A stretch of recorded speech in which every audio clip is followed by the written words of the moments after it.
राधे राधे। राधे राधे बोले तो तूने हंसो कहाँ है? राधे राधे बोले तो राधे राधे बोलो, पाप कटेगा। चलिए चुप रहिए, आपको ना बोलने की जरूरत है। आपको कहें कि आप बताइए, हम सबसे पूछे थे ना, आप सबके प्रतिनिधि क्यों बन रहे हैं? इतने शौक है तब आपके खड़ी हो जाइएगा मुखिया के चुनाव में, बनिएगा प्रतिनिधि, वार्डरे में खड़ी हो जाइए न तो पंचे में। तो सब मिलाकर के आप लोगों को राधे राधे।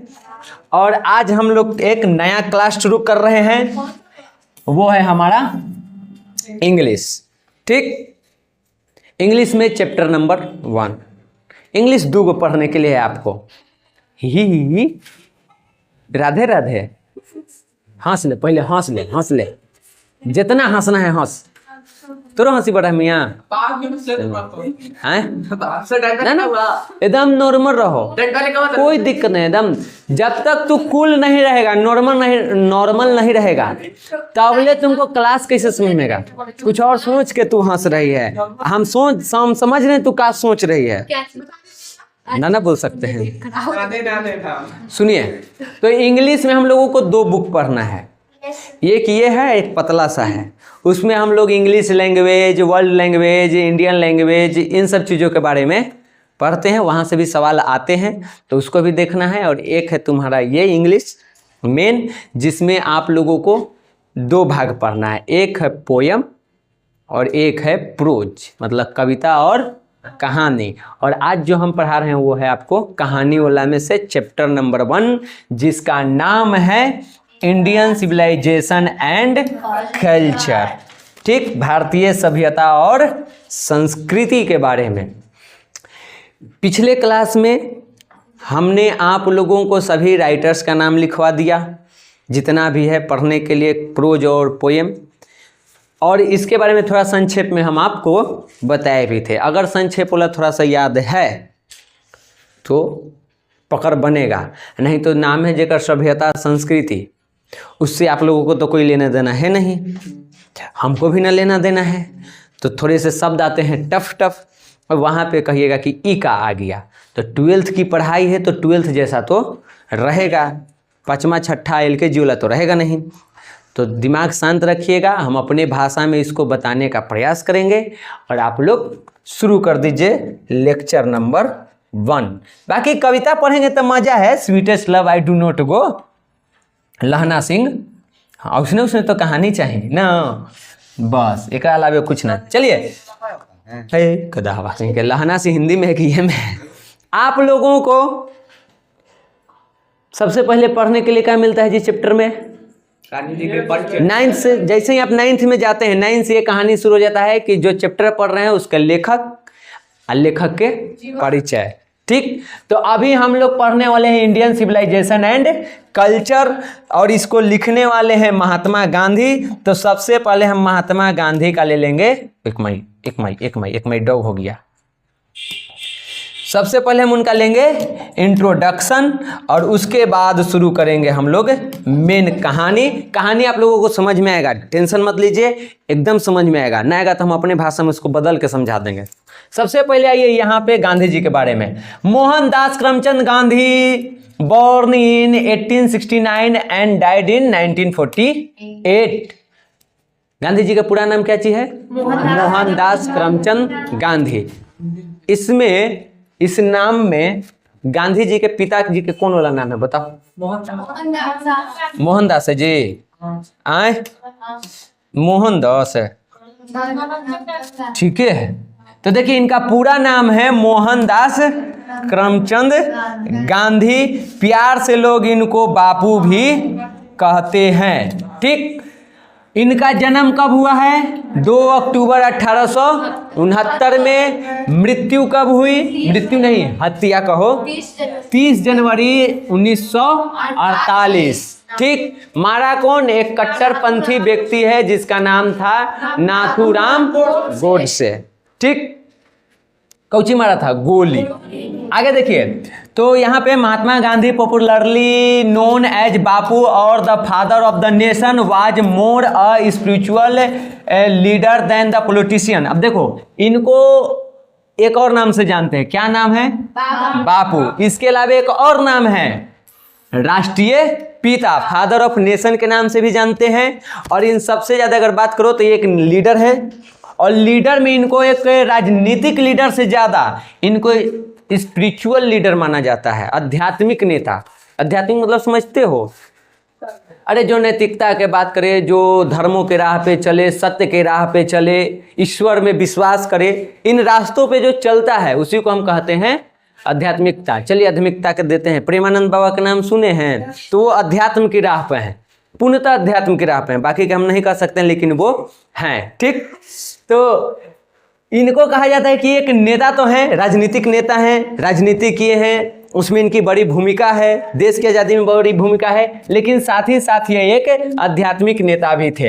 ही successfully used to truth and non violence as the chief weapons against the British rule in India and help India gain independence. इन्होंने देश की आज़ादी की लड़ाई लड़ी, ठीक, और अपना हथियार का बनाया सत्य और अहिंसा। सत्य के मार्ग पे चलेंगे और बिना झगड़ा किए, बिना अहिंसा किए हम आज़ादी को प्राप्त करेंगे।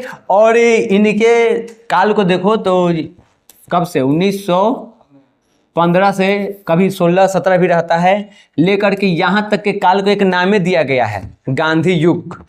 ठीक, इस दौरान गांधी जी ने कई सारे काम किए देश को आज़ाद करने के लिए, देश में जो भी सामाजिक आर्थिक जो भी समस्याएं थी उसको में सुधार लाने के लिए।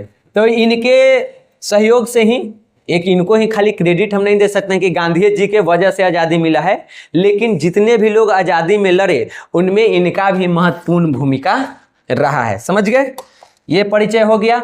आगे देखिए, आ ही गया 1915 से लेकर के 1948 तक के काल को हम गांधी युग कहते हैं। और इस दौरान इन्होंने इंडिया के राजनीति में, भारतीय राजनीति में सबसे महत्वपूर्ण भूमिका निभाया, मुख्य रूप से उसमें सक्रिय रहे। ठीक, बाकी कहानी हम लोग इतिहास सब में इनके पढ़े हुए कि कब कब ये काका किए, नहीं पढ़े तो फिर इतिहास में आर्ट्स वाले पढ़ेंगे। इनका चंपारण सत्याग्रह, असहयोग आंदोलन, सविनय अवज्ञा आंदोलन, भारत छोड़ो आंदोलन, उसके बाद दुनिया छोड़ो आंदोलन।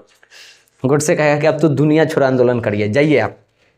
ठीक, तो ये चीज़ है, बताया गया है कि एक दिन का हुआ, एक फेनेटिक मतलब होता है कट्टरपंथी, किसी एक ही चीज को मानने वाला जो व्यक्ति होता है, एक ही धर्म को या एक ही विचारधारा को, तो उसको हम कट्टर कहते हैं। तो उसी व्यक्ति के हाथों इनको 30 जनवरी 1948 को गोली मार दी गई, उनकी मृत्यु हो गई।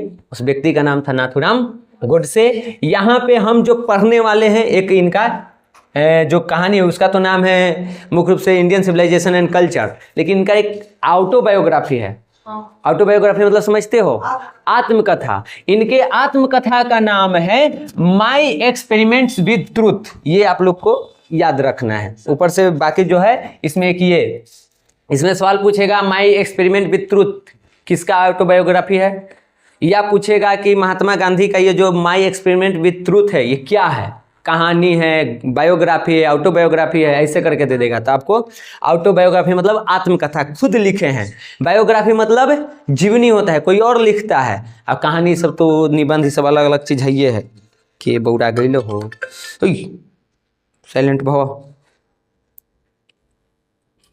क्लियर इतनी बातें? आगे देखिए, अब यहाँ पे कहा जाता है कि इन्होंने अपने इस किताब में कई सारे आर्टिकल्स लिखे, ऐसे अपने जीवन में कई सारे आर्टिकल्स लिखे हैं।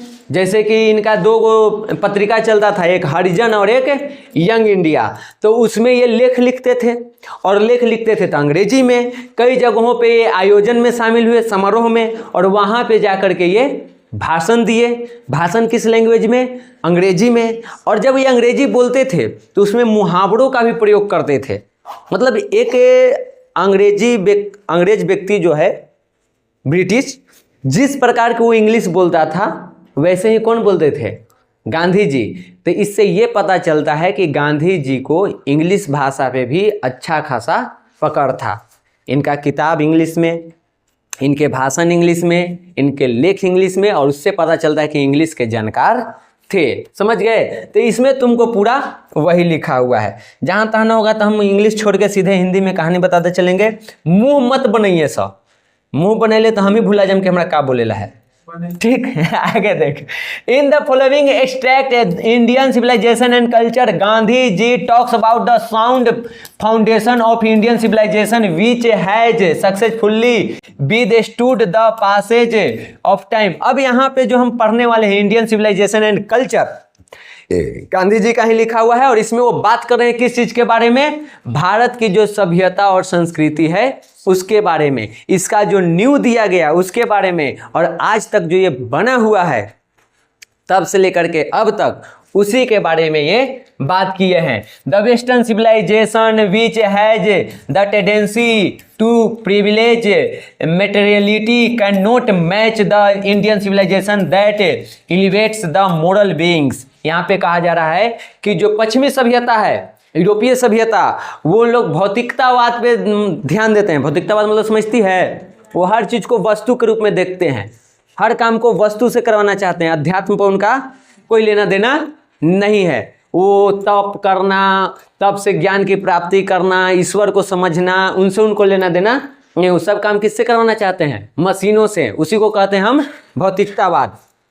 तो गांधी जी इसमें बताते हैं कि जो पश्चिमी सभ्यता है, यूरोपीय सभ्यता है, वो भौतिकतावाद पे है, वस्तुओं को महत्व देता है, और वो कभी भी भारतीय सभ्यता की तुलना नहीं कर सकता है, क्योंकि यहाँ पे भौतिकतावाद से ज़्यादा अध्यात्म को यहाँ पे वैल्यू दिया जाता है। समझ गए?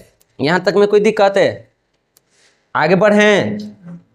अब आ जाइए हम लोग चैप्टर पर। क्या कर रहे हैं? पहला बार गांधी जी सो सुनिए। कर रहे हैं, I believe that the civilisation India has evolved is not to be beaten in the world. कर रहे हैं कि मेरा ये मानना है, मुझे ये विश्वास है, मुझे ये लगता है कि भारतीय सभ्यता जो है उसकी तुलना में दुनिया में और कोई सभ्यता नहीं है। कोई इसको बीट नहीं कर सकता, यानी इसको पीछे छोड़ के आगे नहीं निकल सकता है। Nothing can equal the seed sound by our ancestors. अब ये जो सभ्यता के बीज है वो रोपा किसने? ये सभ्यता की शुरुआत किया किसने? हमारे पूर्वजों ने। उन्हीं लोगों ने इसको शुरू किया कि इस तरह से हम लोग रहेंगे, अध्यात्म में जाएंगे, और ये भौतिकतावाद से ज़्यादा, वस्तुओं से ज़्यादा हम अपने चीज़ों पर अपने अंदर काम करेंगे। ठीक, तो ये जो बीज बुए हैं, ऐसा बीज दुनिया में और कहीं नहीं है। आगे करें, रोम वेंट, रोम की सभ्यता खत्म, ग्रीस भी लगभग वह हुआ उसका भी। उसके बाद यहाँ पे करें, फरोज जो है वो भी टूट फूट के खत्म, यानी वो भी सभ्यता खत्म हो गया।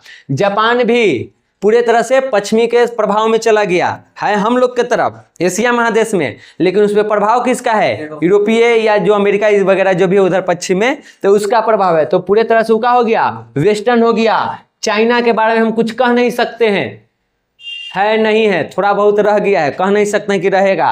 लेकिन एगो भारतीय ऐसा है जो अब तक वैसे ही बना हुआ है। यहाँ पे गांधी जी यही कहना चाहते हैं कि भारत के साथ जितनी भी सभ्यताएं शुरू हुई प्राचीन काल में, लगभग आज वो सारी सभ्यताएं खत्म हो गई है। कुछ बचे हुए वो खत्म के कगार पे हैं, लेकिन भारतीय सभ्यता जैसे थी वैसे ही आज भी विद्यमान है, अपने अस्तित्व में बना हुआ है। समझ गए यहाँ तक? आगे बढ़ी, मुड़ी हिले ले जी हैं, समझ में आवे चाहे ना आवे, तू खाली हाँ कह दी है, बाकी तो हम संभाल ही ले। बस बस बस, आगे देख। The people of Europe learn their lessons from the writings of the men of Greece or Rome which exist no longer in their former gallery। अब कहें कि यूरोप के जो लोग हैं वो लोग सीखते कहाँ से हैं? तो वो सीखते हैं मैया बउआ ग्रीस से, मिस्र से, और कहाँ से? रोम से। वहाँ के जो लेखक हुए उनसे, उनके किताबों से, जबकि उनका किताब खुद ही पहले जैसा नहीं रहा है। तब मान लो हम ही करप्ट रहेंगे तो हम तुमको क्या खाक सिखाएंगे? क्या सिखाएंगे? जब तक हम परफेक्ट नहीं रहेंगे तुमको परफेक्ट कैसे बनाएंगे? बना सकते हैं। तो ये यूरोपीय लोग कहाँ से सीख रहे हैं? उन लोगों से जो खुद ही अभी वो गैलरी मतलब होता है वो जो उनका प्रभुत्व था, वो जो उनका गौरव था, उसमें वो खुद ही नहीं है, तो आपको क्या सिखाएंगे? ठीक, आगे वो कहते हैं, in trying to learn from them the Europeans imagine that they will avoid the mistakes of Greece and Rome. और कहते हैं कि जब यूरोपियंस लोग, यूरोपीय देश के लोग वहाँ के सभ्यता संस्कृति से सीखते हैं, वहाँ से किताबों से सीखते हैं, तो अपने मान से मान लेते हैं कि हम जो सीख रहे हैं वो सही है, और वो सोचते हैं कि इनमें जो गलतियाँ हैं उन गलतियों से वो बच जाएंगे। यानी आप मेरे पास पढ़ने आ रहे हैं, ठीक, मेरा कैरेक्टर ख़त्म है, और अगर आप सोच रहे हैं कि मेरे साथ रह के मुझसे पढ़ के आप कैरेक्टर में रह जाइएगा तो नहीं रह पाइएगा।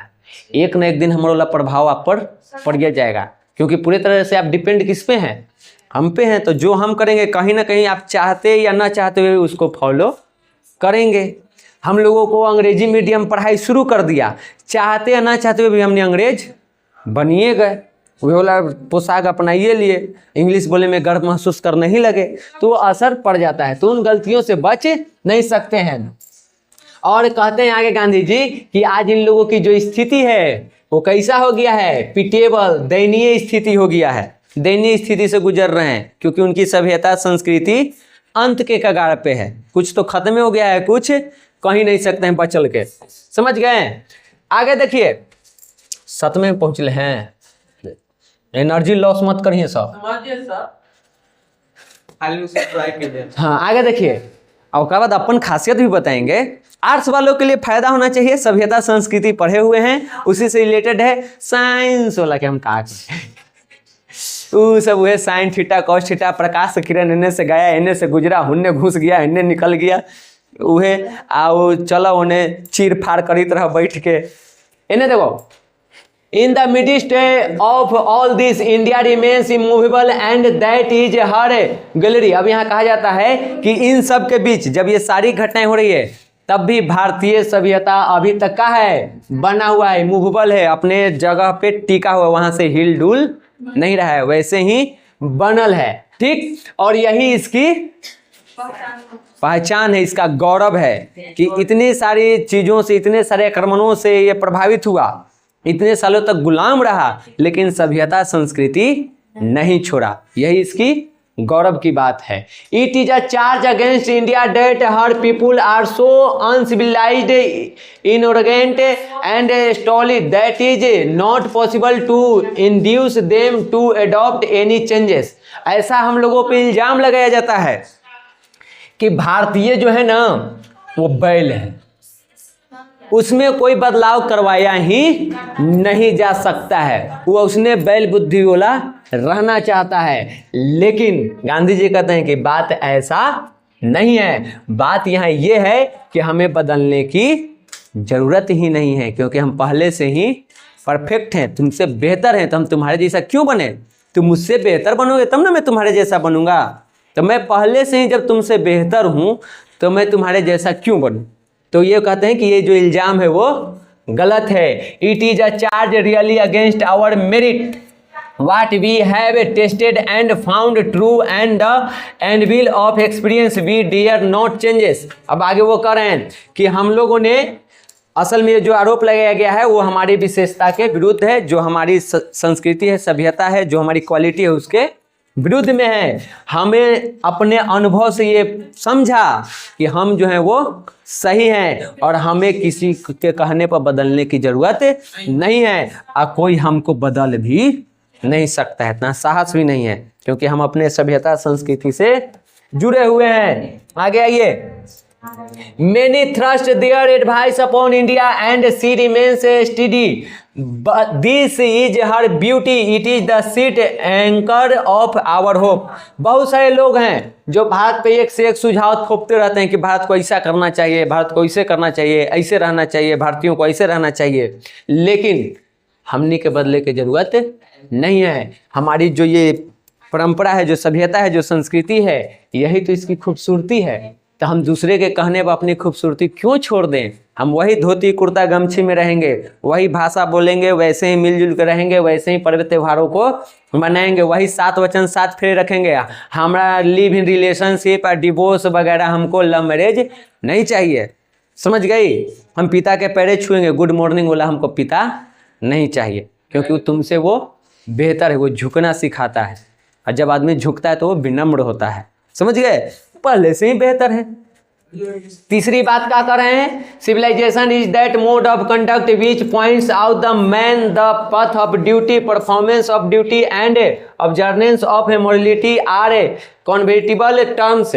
आगे वो कर रहे हैं कि सभ्यता वो आचरण होता है, सभ्यता वो चीज होता है जो मनुष्य को क्या करता है, कर्तव्य के राह दिखाता है। वो बताता है कि मनुष्य का उद्देश्य क्या है, उसको क्या करना है, क्या करना चाहिए और क्या नहीं करना चाहिए। ये हमको कौन सिखाता है, सभ्यता सिखाता है। उसके बाद कर्तव्यों का पालन करना, नैतिकता को मानना, ये भी कौन सिखाता है, हमने के सभ्यता, इसी से ये जुड़ा है। नैतिकता मतलब समझ में आता है, अर्थात जो ना समझ में आता ऐसे लगी थे ना कि ऊँट नहीं ऐसे ऐसे मुंह करके लोग खड़ी हाथ, हमारे जखनी लोग मुंह ऊँट नियर खड़ी करा है तब भगवान की कृपा है पता चल जाए है कि ये लोग के मुंह ऊँट नियर काहे होइल है। न समझ में आ रहा है नैतिकता। देखो शांति दो तरह का होता है और ईश्वरीय कृपा से हमको पता है कि कौन कौन शांति होता है। एक शांति होता है कि कहानी में उसको मजा आ रहा है तो एकदम शांत होकर सुन रहा है। एक होता है ना कि कहानी ऊपर से पार कर रहा है तो इंतजार में कि कखनी खत्म हुए, तभी आठे पर पहुँचले, अभी अधो न होली है और अभी तुनी के मुँह देख के तो हमारा वह परिस्थिति लग रहा है। नैतिकता माने न समझ में आता है तब बोलो सर जी इस शब्द के मतलब बताइए, तब ना वो कहानी को पकड़ेगा। तो समझो नैतिकता मतलब क्या होता है, जब तू सत्य के मार्ग पे चलता है, लोगों की भले के लिए काम करता है, अच्छे कर्म करता है, धर्म के मार्ग पे चलता है, तो उसी को क्या कहा जाता है, नैतिकता। ठीक, और मनुष्य का यही तो कर्तव्य है कि अपने नैतिकता का पालन करिए, सही मार्ग पर चलिए। कहीं भी जाइए तो आपको आदमी क्या सिखाता है, टीचर क्या सिखाता है, माँ बाप लोग, जवार समाज क्या सिखा रहा है, इन्हीं राहों पर न चलने के लिए। भले न तो वो चलता है ना आप चलते हैं, वो अलग बात है, लेकिन कहा तो यही जाता है। कहीं भी थोड़े कहा जाता है कि बैंक लूट लेवे के चाहिए, गोली मार देवे के चाहिए ना, बढ़िया काम करे के चाहिए। तो ये होता है नैतिकता, समझ गए। साइंस की क्लास नहीं कि पीछे बैठ के बतियाई थी कि ये मास्टर कुछ बोली थे, हमार ध्यान चारों पट्टी रहा, देखिए 4 आँख लगैले ही, 2 गो से पढ़ावी थी और 2 गो से देखी थी, पीछे कौन क्या करी थे, मार दो कलम भोंक दो। आगे देखो, नैतिकता का पालन करना, अपने मन और भावनाओं का नियंत्रण पाना है। अगर आप नैतिक राह पर चलिएगा तो आप अपने आप पर कंट्रोल करिएगा। किस चीज पे कंट्रोल करिएगा, जैसे होता है ना कि आज हम अपने पढ़ भी रहे, बिहार पर भी आज तनी चाट खाने मिलती हल, आज घूमे जले मिलती हल, आपको अपने आप पर कंट्रोल नहीं है। उन्हें इंस्टाग्राम से फेक आईडी बना के मैसेज करते रहा है, ठीक, कन्हू से एगो जाल में फंसो, पापा की परी या कोची कोची से बनेली, एंजल प्रिया काज ने कौन नाम से है ये ना मियाँ, हाँ, करियठन गोर हो के लगेले है। क्यों लगाए हुए हैं, आपको अपने ऊपर कंट्रोल ही नहीं है। तो ये बात समझे मैया, अगर अपने आप पे कंट्रोल करना है, अपने मन पे काबू करना है, तो जिंदगी में आपको अनुशासन का पालन करना होगा।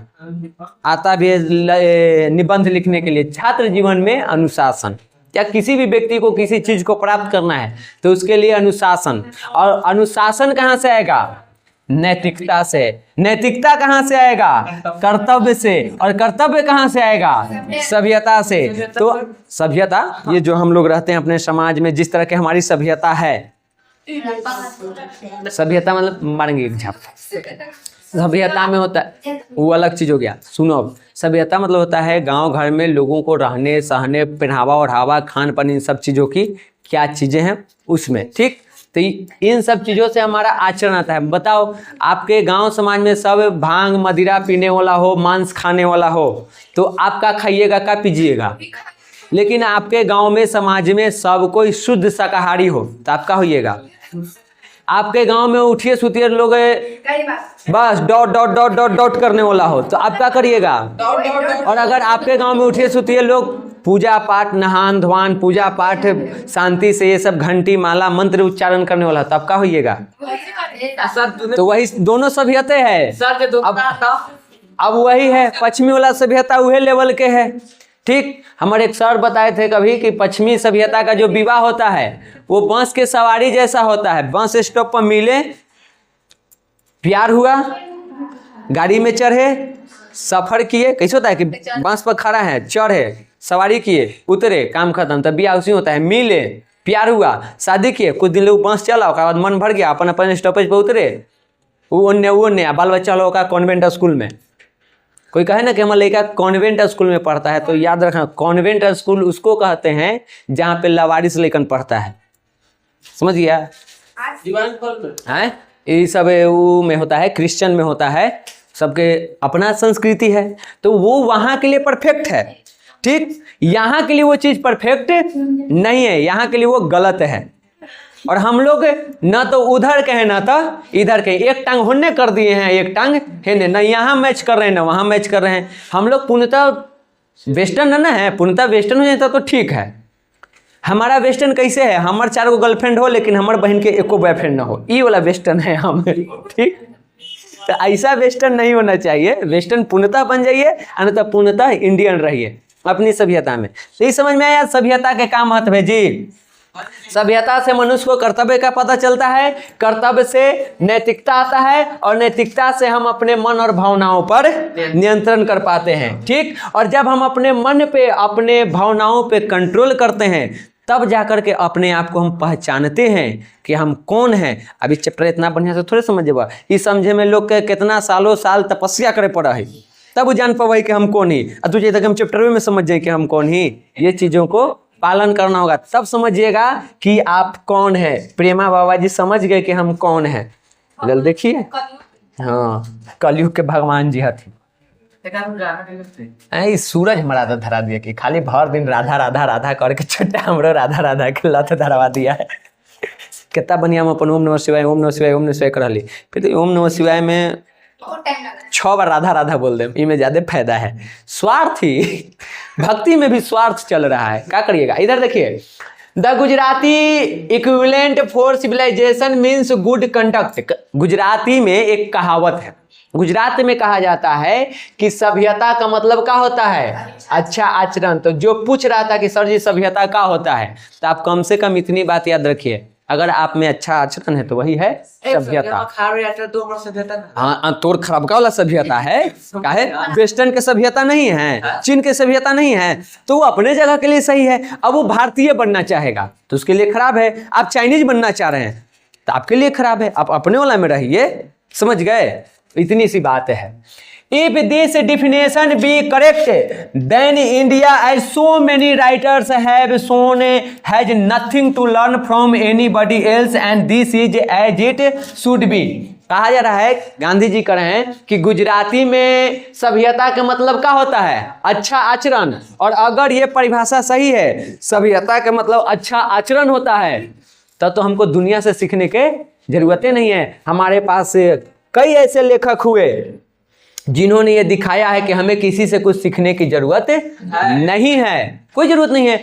हमने के अगर अपना धर्म किताब पढ़ो, धार्मिक जो भी ग्रंथ है, तो उसमें आचरण अपनाने के लिए तो सिखाया जा रहा है, लेकिन हम लोग उसको पढ़वे नहीं करते। हम घुस गए कहाँ, ये दुनिया में, ठीक, वो दुनिया को छोड़े हुए हैं। तो हमने का तो पूरा धर्म शास्त्र किसके ऊपर काम कर रहा है, अच्छा आचरण अपनाने के ऊपर। तो अगर ये परिभाषा सही है तो हमें किसी से कुछ सीखने की जरूरत नहीं है, और ऐसा होना ही चाहिए। हमें किसी से सीखने की जरूरत ना है और न सीखना है, मानना है, ठीक है। हमको उनसे वार्तालाप करना है, उनके जैसा व्यवहार की लगे कि हाँ कॉम्बिनेशन है। जानकारी होना अलग बात है, और उसी के जैसा हो जाना अलग बात है। जानकारी रखिए, उसी के जैसा हो मत जाइए। आप इंग्लिश पढ़िए, खूब फराटेदार इंग्लिश बोलिए, लेकिन अंग्रेज मत बनिए, रहिए हिंदी। गर्व आपको हिंदी पे होनी चाहिए, अपनी मातृभाषा, अपने जन्मभूमि वाला जो भाषा है, जन्म भाषा मगही, हाँ वो मातृभाषा होता है, देश की भाषा। जन्म भाषा मतलब तुम्हारे गांव की भाषा। अब गांव मतलब वो में डॉट डॉट मत डाल देना, मतलब मगही भाषा हमारी जन्म भाषा है, तो उसको बोलने में कभी भी नहीं शर्माना है। अब इसका मतलब ये नहीं कि इंग्लिश अंग्रेज की क्या पढ़ी, सीधे कहो ना कि तुमको इंग्लिश नहीं आती है, ऐसे कहो, उसकी अवहेलना मत करो। वो सीखना अलग चीज है, लेकिन अंग्रेजी सीख के खाली अंग्रेज जैसन बनल चली थी। मम्मी पापा के शुद्ध से हिंदी ना पता है, वहां पे मम्मी के hey mother what are you doing, गलत बात है, फिर वो ज्ञान गलत दिशा में जा रहा है, समझ गए। तो अंग्रेजी सीख के भी हिंदी रहिए, अच्छी बात है। अंग्रेजी पढ़ के अंग्रेज मत बनिए। आगे देखिए, आगे क्या कर रहे हैं गांधी जी, हम कुछ न करें, सब गांधी जी के हैं। We notice that the mind is restless bird. हमने ये नोटिस किया, ये अनुभव किया कि हमारा जो मन है, हमारा जो दिमाग है, वो रेस्टलेस बर्ड है। रेस्टलेस मतलब समझती हो, चंचल है, अनियंत्रित है। इस चोट्टा के इतनी सुंदो अब की इतना मांगेगा, 5 गो लेकर रहित तब 10 गो जाए, 20 को रहित तब 50 को रहित तब 100 रहित तब जाते इंडिया में नंबर 1 रहती, तब पूरा पृथ्वी में हमारे शासन रहित। इसको शांति है, बताए थे वही दहीपट्टी हार्ट। मर जाएगा लेकिन इच्छा की पूर्ति नहीं होता है। तो भाई ये इंपॉर्टेंट है, बुआ पूछता है ऑब्जेक्टिव में खाली करके, ये पूछ देगा ना तो कभी पूछ देगा कहीं एक जगह डॉट डॉट करके। तो माइंड क्या है बुआ, रेस्टलेस बर्ड है, एक चंचल पक्षी है, ठीक, कभी एक जगह ही शांत नहीं रहेगा। The more it gets the more it wants, इसको जितना ही मिलता है ये उतना ही मांगता है। एंड स्टिल रिमेन्स अनसेटिस्फाइड, और उतना मिलने के बाद भी ये परिपूर्ण नहीं होता है, इसको अंदर और खाली रह जाता है कि हमको और चाहिए और चाहिए और चाहिए। The more we indulge in our passions the more unbridled they become, कि जितना ही हम इसको देते जाते हैं, जितना हम अपनी इच्छाओं के कंट्रोल में चले जाते हैं, उतना ही वो हमको और तंग करता है कि हमको और चाहिए और चाहिए और चाहिए।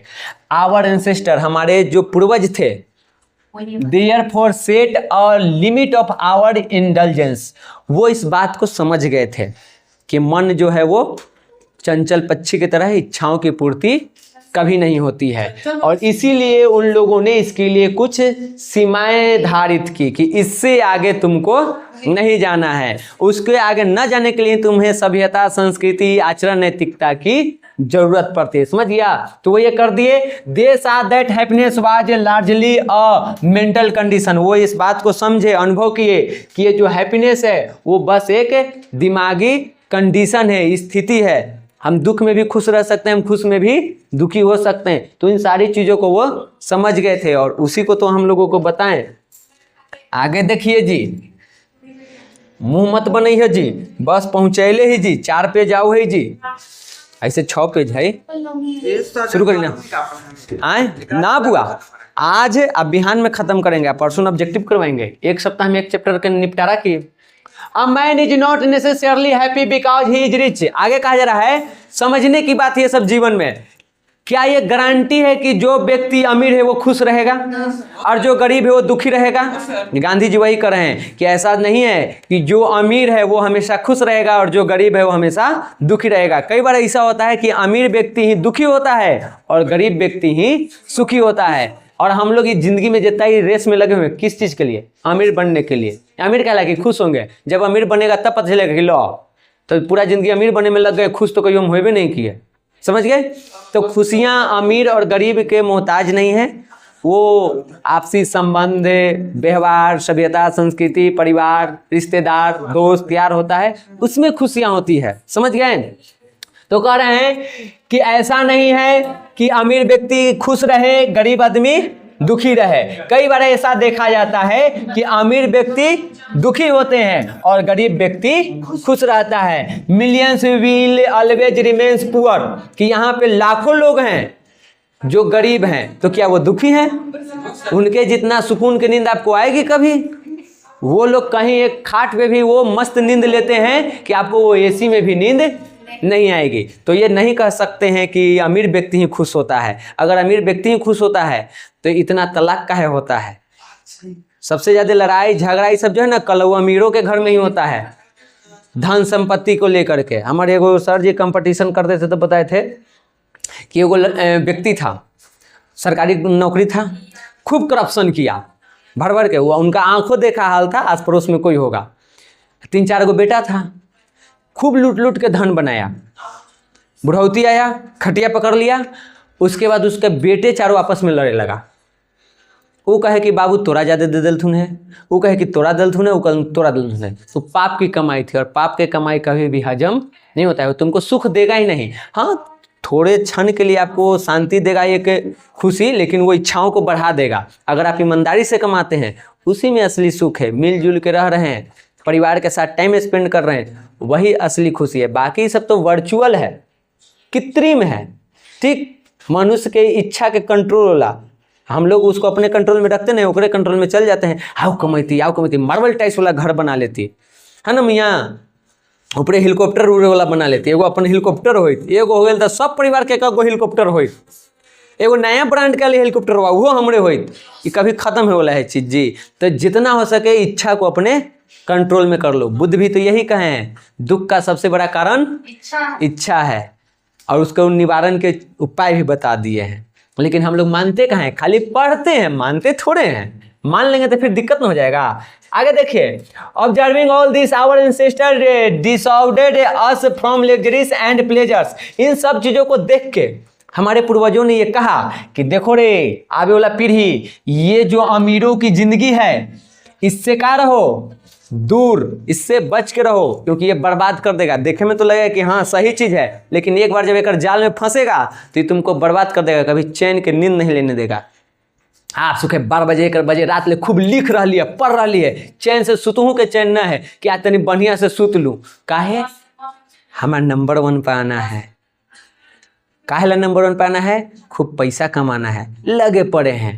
आई थी ऐसे झुकित रही थी, कहिए झुकी माध्यम ट्रक में चटनी बन जाम, फिर बोरा में उठा के चाहे ओड़िया में जाम, तो लगे हुए एक रेस में दुनिया के साथ है।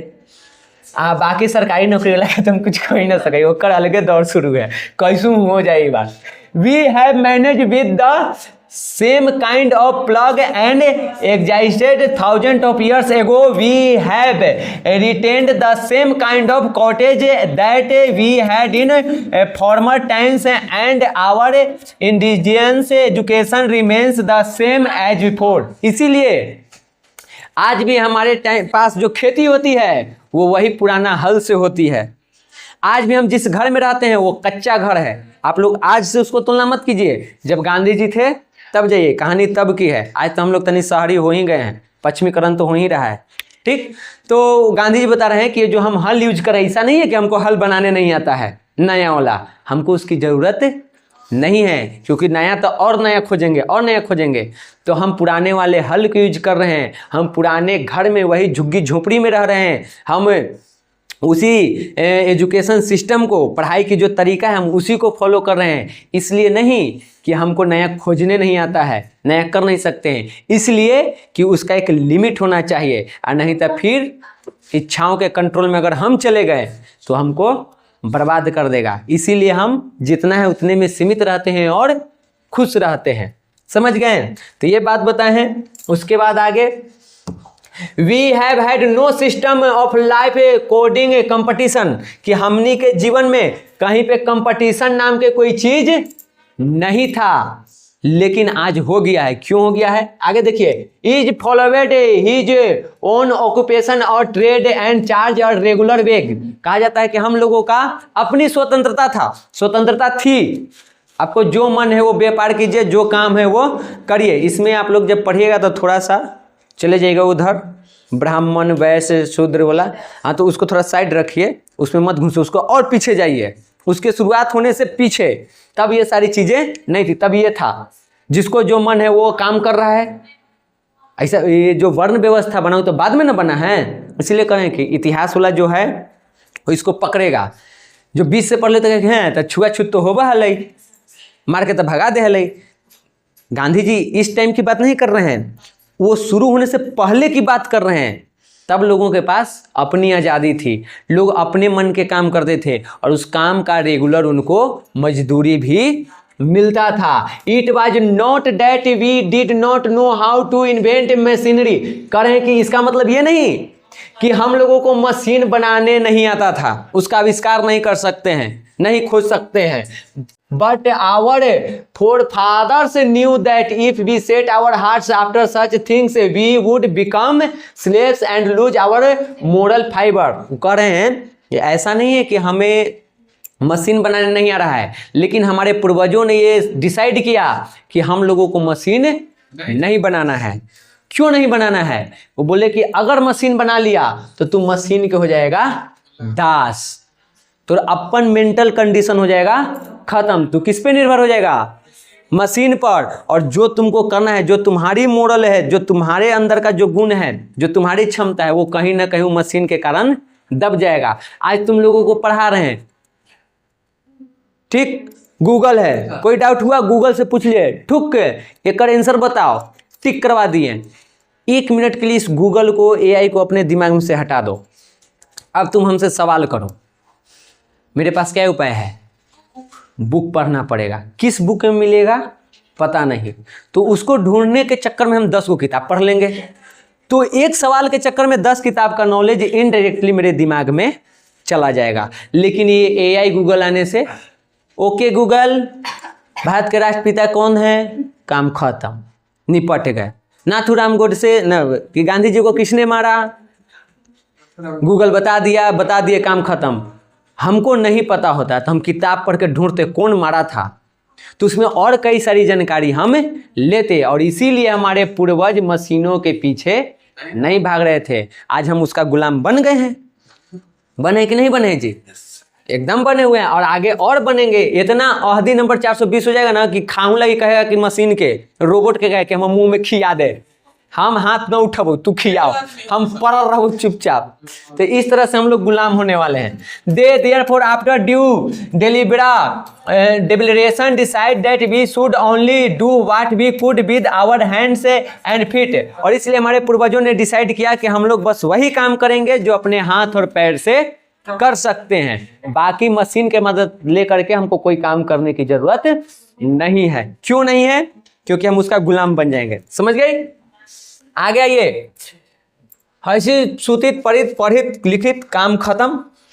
दे saw that our real happiness and health consisted in a proper use of our hands and feet. उन्होंने देखा, हमारे पूर्वजों ने, कि असली खुशी कहाँ है जी, असली सुख कहाँ है? अगर आप अपने हाथ और पैर से स्वस्थ हैं, सही तरीके से उससे काम कर पा रहे हैं, तो वही असली सुख है। नहीं तो जो अरबों के मालिक है, टीबी या हार्ट अटैक के बीमारी होकर जाके पूछो सुख, वो कह रहा होगा कि कन्हू से हमारा ये वाला जिंदगी मिल जाए, तो वो जिंदगी कहाँ से मिलेगा? आप दिमाग पर 16 घंटा ले रहे हैं टेंशन, बूढ़ा होने से पहले ही सब बाल जाएगा पक टेंशन से, और ओकरों से ना होगा तो सब जाएगा उड़। क्यों हो जाएगा ऐसा जी? फालतू के आप दिमाग पर लिए हुए हैं लोड, और असली सुख आप खो दिए, स्वास्थ्य खत्म हो जाएगा, फिर सब धन ऐसे ही रह जाएगा। समझ गए? तो इन सब चीज़ों से हमारे पूर्वज हमें बचाना चाहते थे। लेकिन हमने भारतीयों में एक और खासियत है, हम लोग अपने से बड़े के बात सुनते कहाँ हैं? वो जोन कहता है जस्ट उसका उल्टा हम नहीं करते हैं। दादा जोन बात कहलन, तू का जाने गला बूढ़ा, ये नयका जमाना है। दादा कहलन कि ए पोता जो बाल दाढ़ी बनवा ले, ठीक ना लगे तो मार देते हैं, तोरे नहीं हम छिलवा ली सब है, जाना तू, नयका जमाना है। आजकल के लड़की यह पसंद करते ऐसा गांव घर में लोग बोलता है, भाई हमें तो दादे नहीं, वो तो चल गए। समझ गए? आगे देखिए, they further reason that large cities were snare and the useless encumbrance and that people would not be happy in them, that there would be gangs of thieves and the robbers, prostitutions and vice flourishing in them, and that poor man would be robbed by rich man. आगे देखो, हमनी के पास कहा जाता है भारत किसका देश है? गांवों का कि शहरों का? गांवों का देश है। गांधी जी उस पर भी बताते हैं क्यों गांवों का देश है। अब फिर थोड़ा तर हो, हमारे पास गांवों का देश क्यों है? क्योंकि हमारे पूर्वज नहीं चाहते थे कि यहाँ पे शहर हो। क्यों नहीं हो? रीजन बता रहे हैं। क्या बता रहे हैं? हमारे पूर्वजों को पता था अगर हम बड़े बड़े शहर बसाएंगे तो उसमें होगा क्या? शहर में चोर, लुच्चे, लफंगे, ठीक, डकैत, ये लोग आएंगे, बेईमान लोग आएंगे, और इस कारण से यहाँ पे क्या होगा? जो शांति है वो डिस्टर्ब हो जाएगा, बुराई फैलेगा। आप ही का बतवा डाल देते हैं, बुराई फैलेगा। ना तो कहे कि मास्टरवा खाली अपन बात पास करा है, ठीक। और क्या होगा? जो अमीर लोग हैं, अमीर लोग, उनको रॉबर्ट कहा गया है, डकैत, वो लोग क्या करेंगे? गरीबों को लूटेंगे। कहाँ? शहर में। गांव में सब चीज नहीं होता है, शहर में होता है। इसीलिए हमारे पूर्वज शहर नहीं चाहते थे। पॉल्यूशन, धुआं, शोर शराबा के अलावा वहां मिलता कुछ ही है? अब पता ना हमने कहला शहर में जाएला बढ़िया रहते हैं, शहर में जाम शहर में जाम, हमारा तो कहियो मिल जाए कि पटना जाएला हो तो देखो अभी हम दिन टारी थे, अभी हम गेलिए जाए का मन नहीं करता है शहर में। गांव में जो शांति है, जो सुख है, शहर में नहीं। पिंजरा में से खड़ी होके ऐसे ताक रहा है, उतने ऊपर दुनिया है, समझ गया। तो उन सब चीजों से बच के रहना है। इसीलिए हमारे पूर्वज इन सब चीजों को बढ़ावा नहीं देते थे और वो मानते थे कि हम लोग छोटे गांव में ही कहाँ हैं, संतुष्ट हैं, हमको गांव में ही रहना है, एक दूसरे के साथ मिल के। आगे देखिए, दुनिया भर के देश दूसरे दूसरे देश में कब्जा करके साम्राज्य स्थापित कर रहा था, लेकिन हमारे देश में नहीं। क्यों? क्योंकि हमनी के पूर्वज ज्ञानी बाबा थे। उन्होंने देखा कि जो राजा की जो तलवार है उससे धारदार, उससे मजबूत कौन सा तलवार है? नैतिकता की। और हमारे पूर्वज किसके ओर चले? नैतिकता के तरफ। ठीक, भले हम दूसरा जो बेईमानी कर ले, हम चाहते हैं हमारा जो सब अच्छा रहे। और हमारे पूर्वजों ने अच्छा को चुना, दूसरे लोगों ने तलवार को चुना अपना साम्राज्य फैलाने के लिए कि पूरे पृथ्वी का हम शासक बनेंगे, राजा बनेंगे, सिकंदर, अलेक्जेंडर। तो हमारे पूर्वजों ने कहा कि तो हम नैतिकता के राजा बनेंगे। और इसीलिए हमारे यहाँ सिकंदर नहीं, ऋषि मुनि हुए, फकीर हुए। क्यों हुए? क्योंकि वो इसके पीछे भाग रहे थे, नैतिकता के। ये सब जो आज है कल नहीं है, उसके पीछे वो नहीं भाग रहे थे। जो असली खुशी है, जो मनुष्य का असल में उद्देश्य है, हमारे पूर्वज उसके पीछे भागे, समझी। और इस तरह से आगे वो कहते हैं कि जिस देश में ये व्यवस्था हो, नैतिकता की बात हो, अहिंसा की हो, सत्य की बात हो, क्या उसे किसी दूसरे देश से सीखने की जरूरत है? हम क्यों सीखे किसी और से जब हम बेस्ट हैं? समझ गए। तो वो यहाँ बताए हैं, बोले ये आगे बताते हैं कि हमारे यहाँ न्यायालय, वकील, चिकित्सक थे, लेकिन उपयोग न के बराबर था।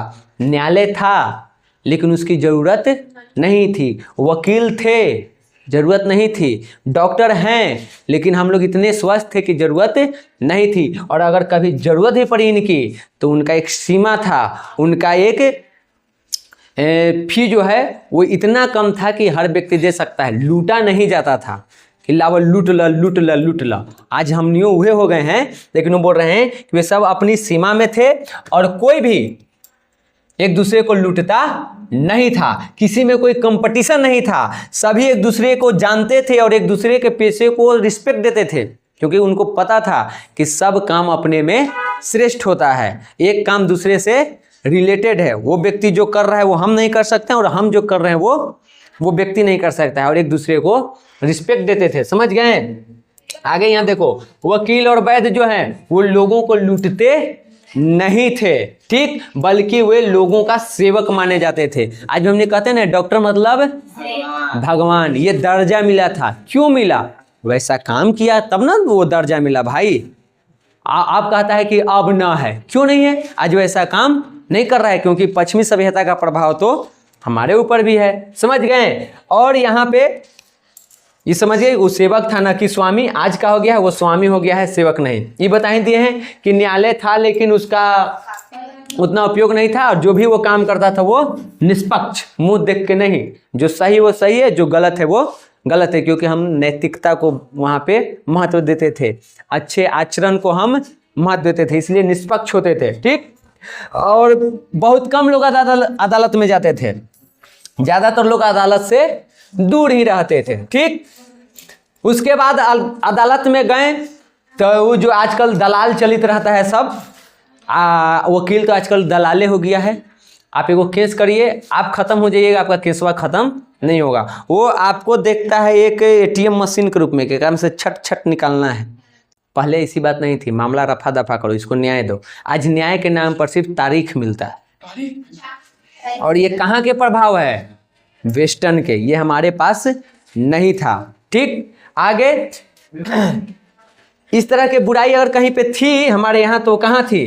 राजधानियों में या उसके आसपास के जो शहर थे या जो जगह थे वहाँ पे, नहीं तो गाँव में इस तरह की चीज़ें देखने को नहीं मिलती थी। गाँव में लोग अपने में फैसला कर लेते थे, जो पंच कह दिया है ना, मुंशी प्रेमचंद जी के पंच परमेश्वर, कभी पढ़ो वो कहानी, तब समझ में आएगा कि गांव में पंच का काम महत्व होता था, लेकिन आज वो भी खत्म हो गया है। अब जब हमारे पास वो चीजें थी, क्या हमें दूसरों से सीखने की जरूरत थी? हम दूसरे से सीख के देखो क्या बन गए हैं। समझ गए? तो यही बात वो बताते हैं। उसके बाद आगे आइए, आगे वो गांधी जी कहते हैं, क्योंकि गांधी जी के आने के पहले भी कितने लोग आए थे, और गांधी जी को सभ्यता के बारे में जो वो बात की उससे पहले भी कई लोग बात किए हैं। तो उसमें गांधी जी कहते हैं कि जो अभी हम भारतीय सभ्यता को दिखा रहे हैं, वैसा ही जो उसके समर्थक हैं या पीछे के जो लेखक हुए हैं वो भी दिखाते हैं, वो भी भारत की सभ्यता को ऐसा ही मानते हैं। समझ गया? आगे देखो, संसार के किसी भी भाग में और किसी भी सभ्यता के अंतर्गत सभी मनुष्य पूर्णता को प्राप्त नहीं कर सके हैं। भारतीय सभ्यता की प्रवृत्ति नैतिक मनुष्य को ऊंचा उठाने की है, जबकि पश्चिमी सभ्यता की प्रवृत्ति अनैतिकता को बढ़ावा देने की है। तो लोग के मुंह देख के हमारा हिंदी खाली पढ़े पड़ रहा है। एक तरफ है इंग्लिश ना पढ़ेगा तो सीखेगा कहीं पढ़े लगी। नहीं अंग्रेजी हमारे के हम पढ़े मत डे लोग, तो हमारा हिंदी पढ़ेला है। तो लिखले कौन है? वो कहाँ के हैं? तो अंग्रेजिया सीखना है, अंग्रेज नहीं बनना है। आगे देखो, कह रहे हैं खाली तुलना कर रहे हैं भारतीय सभ्यता और पश्चिमी सभ्यता में, कि भारतीय सभ्यता ऐसी है जो नैतिकता को, अच्छे चीजों को बढ़ावा देती है, और पश्चिमी सभ्यता बुरे चीज को। कभी अपने वाला रहन सहन और उसके वाला रहन सहन को एक बार इमेजिन करके देखना, आपको पता चल जाएगा कि सही में है। वहां से खाली मिलेगा क्या चीज? बुराई, यहाँ से मिलेगा अच्छाई। समझ गए? तो वो यहाँ पे वो तुलना कर रहे हैं। और अंतिम आप लोगों को